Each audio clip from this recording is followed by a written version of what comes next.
उस समय शुक्राचार्य जी ने श्राप दिया।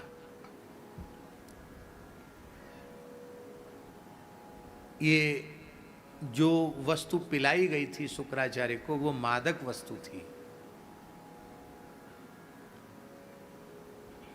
तब शुक्राचार्य जी ने मर्यादा स्थापित कर दी। आज के बाद जो भी कोई ब्राह्मण किसी भी प्रकार से मादक वस्तु का पान करेगा, उस मादक वस्तु में अति निषिद्ध है मद्य, मदिरा। उसका पान यदि करेगा तो उसका ब्रह्म तेज तत्काल नष्ट हो जाएगा, ब्रह्मत्व तत्काल नष्ट हो जाएगा। सारे पापों का प्रायश्चित है ब्राह्मण के लिए, पर जिम धोखे मदपान कर सचिव सोच यही भांति। धोखे से भी मद्यपान ब्राह्मण कर ले तो उसकी सारी पुण्य शक्ति नष्ट हो जाती है। आप लोग कहेंगे ब्राह्मण को नहीं पीना चाहिए, ठाकुर को तो जरूर पीना चाहिए, वैश्य को तो जरूर पीना चाहिए, शूद्रों को अवश्य पीना चाहिए। ये बात नहीं है। मनुष्य मात्र को मद्यपान नहीं करना चाहिए। भागवत के 5वें स्कंध में लिखा है, जहाँ नरकों का 28 प्रकार के नरकों का वर्णन है, वहाँ लिखा है कि जो व्यक्ति मद्यपान करते हैं वो अयह पान नाम के नरक में जाते हैं। खोलता हुआ लोहा उनके मुख में यमदूत खोल करके मुंह पिला देते हैं, और एक बार मद्यपान करने में जितने मद्य कीटों को उसने पान किया है एक बार मदिरा के साथ, उतने 1000 जन्म तक उसको मदिरा का ही कीड़ा बनना पड़ता है।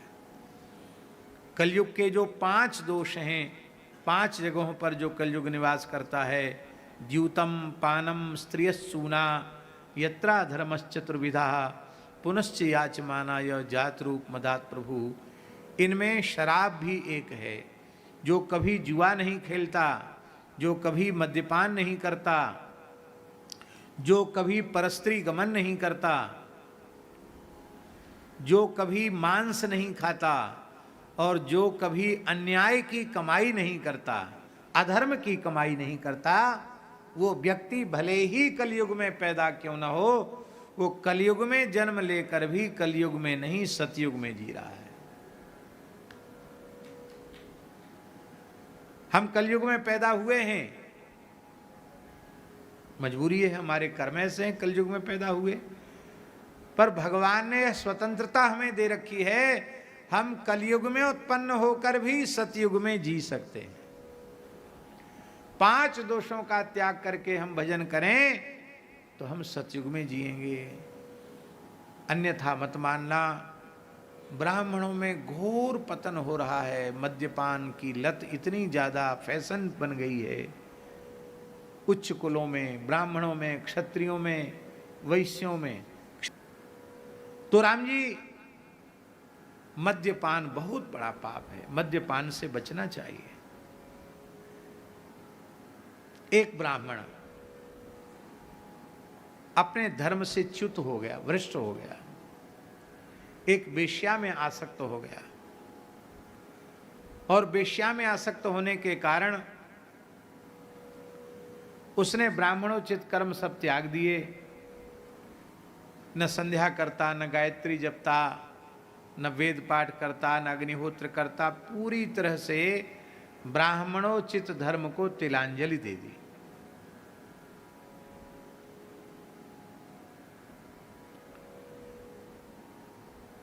और उसके तमाम कच्चे बच्चे भी हो गए, लेकिन एक काम उसने नहीं किया। उस ब्राह्मण ने, उसने यह विचार किया कि कुछ भी हो जाए, मैं ब्राह्मण हूं, मांस तो नहीं खाऊंगा और मद्यपान भी नहीं करूंगा। पर उसकी जो गृहिणी वेश्या थी, वो दोनों ही काम करती थी, मांस भी खाती थी, मद्य भी पीती थी। वो हट करती थी। जैसे गांजे वाले लोग कहते हैं ना, जो ना पिए गांजे की कली, उस लड़के से लड़की भली। और बढ़िया बढ़िया दोहा चौपाई सुना सुना करके भांग वाले कहते हैं, भांग के दोहा चौपाई, आए दाऊ दयालु ब्रज के राजा, भांग छाने तो यहीं आ जा। इतने आलसी हैं भोग लगाने वाले कि उनके पास जाके भोग भी नहीं लगा सकते।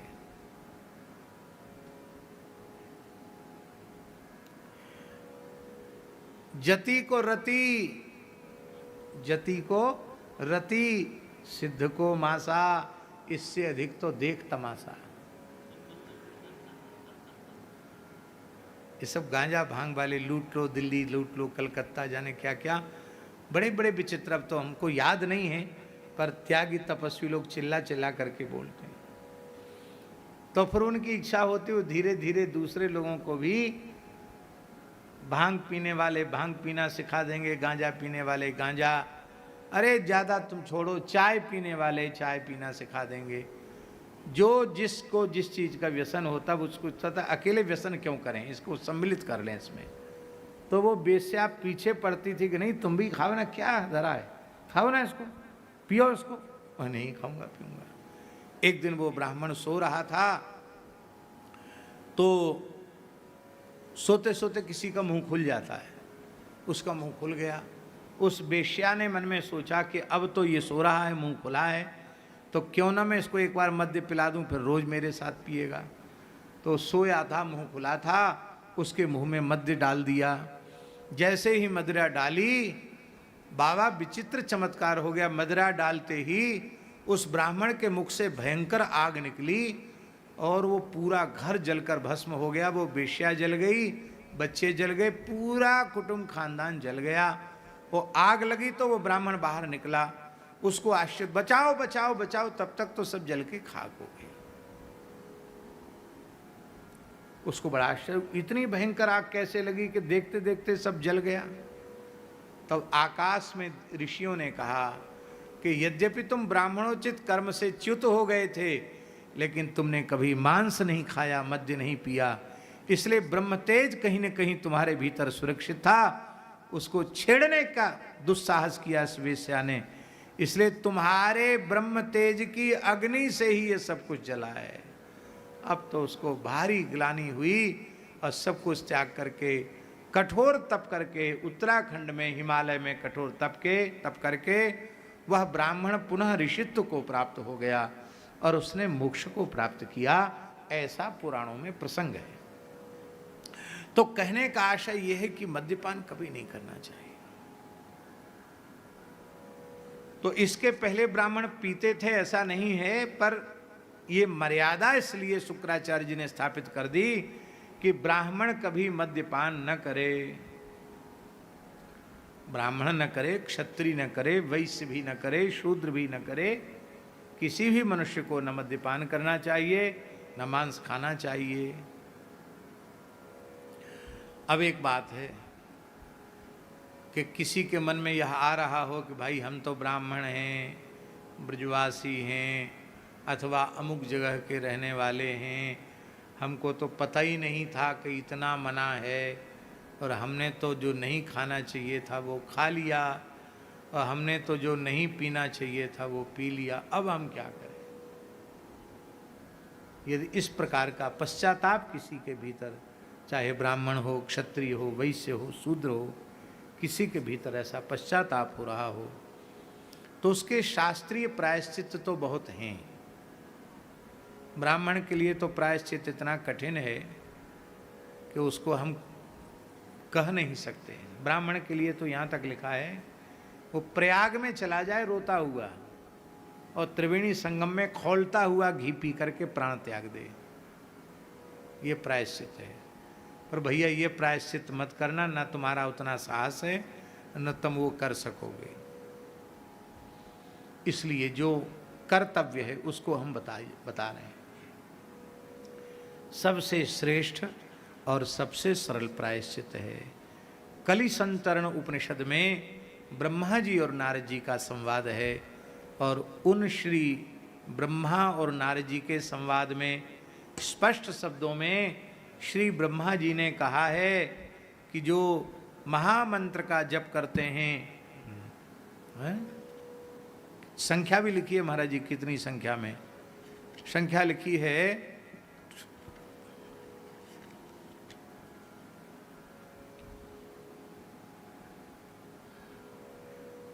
यदास्य षोडशी कस्य सार्धत्रिकोटिर्जपति तदा ब्रह्म हत्याम तरति तरति वीर हत्याम श्वरणस्तेयात् पूतो भवति पितृदेव मनुष्याणाम उपकारात् पूतो भवति सर्वधर्म परित्यागात् सद्य सुचितामियात्।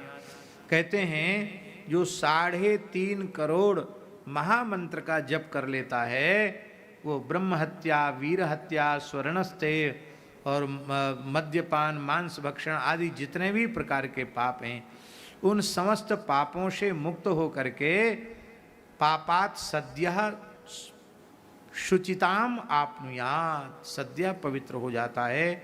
सद्यो मुच्यते इत्युपनिषद, वो सद्य मुक्त हो जाता है। यह उपनिषद में कलिशंतरण उपनिषद में कहा गया है। अब लोग कहेंगे कि हम तो जपेंगे तो एक मंत्र में 16 नाम की संख्या से जपेंगे तब 3.5 करोड़ जल्दी हो जाएगा।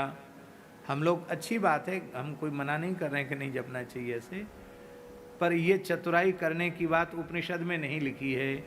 इसलिए मेरा विचार तो ये है कि हरे राम राम राम हरे हरे, हरे कृष्ण कृष्ण कृष्ण हरे हरे, यह अथवा श्रीमन महाप्रभु जी के उपदेश के अनुसार हरे कृष्ण कृष्ण कृष्ण हरे हरे, हरे राम राम राम हरे हरे, इसका यह एक हुआ। कितना हुआ? एक। ये 16 नहीं, नाम तो 16 हुए पर मंत्र एक हुआ। तो मंत्र की गणना की जाएगी, नाम की गणना तो हो जाएगी 16 क्योंकि प्रत्येक भगवान का नाम है, पर मंत्र की गणना में एक मंत्र हुआ। इस प्रकार की गणना से 3.5 करोड़ जपने वाला व्यक्ति चाहे जो पाप उसके जीवन में बन गया हो फिर उसे यमराज के यहाँ नहीं जाना पड़ेगा, वो भगवान के धाम में जाएगा। बस शर्त ये है कि फिर द्वारा पाप न बने, पाप भी करते जाओ भजन भी करते जाओ, ये नहीं चलेगा, फिर द्वारा पाप छोड़ना पड़ेगा। बोलो भक्तवत्सल भगवान की। तो ये खूब प्रचार प्रसार सब में होना चाहिए। कोई मद्यपा, देखो उपनिषद में जो आख्यायिका है उसमें अश्वपति क्या कह रहे हैं, नमेस्तेनो जनपदे और न कदरियो न मद्यपः, मेरे राज्य में कोई चोर नहीं है, मेरे राज्य में कोई शराब पीने वाला नहीं है, न स्वैरणी कृतः, मेरे राज्य में कोई स्वेच्छाचारी पुरुष ही नहीं है, तो स्वेच्छाचारिणी स्त्री कहाँ से आई? ये अब राज्य में केवल ब्राह्मण थोड़े ही रहते हैं, राज्य में तो ब्राह्मण भी हैं, क्षत्रिय भी हैं, वैश्य भी हैं, शूद्र भी हैं। इसलिए मांस खाना, मद्यपान करना किसी का धर्म नहीं है। न किसी को मद्यपान करना चाहिए, न किसी को मांस खाना चाहिए। हमारे त्यागी जी का प्रधानमंत्री बना दिया जाए तो हम तो इनसे सबसे पहले यही प्रस्ताव पारित कराएंगे।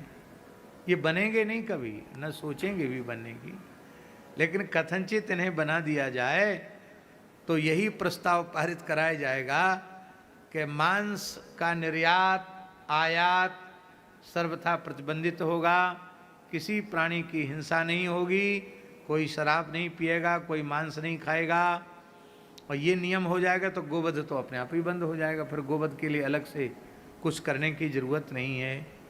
लेकिन ना ऐसा होने वाला है और ना इनको ऐसा होना है, बात की बात कह रहे हैं।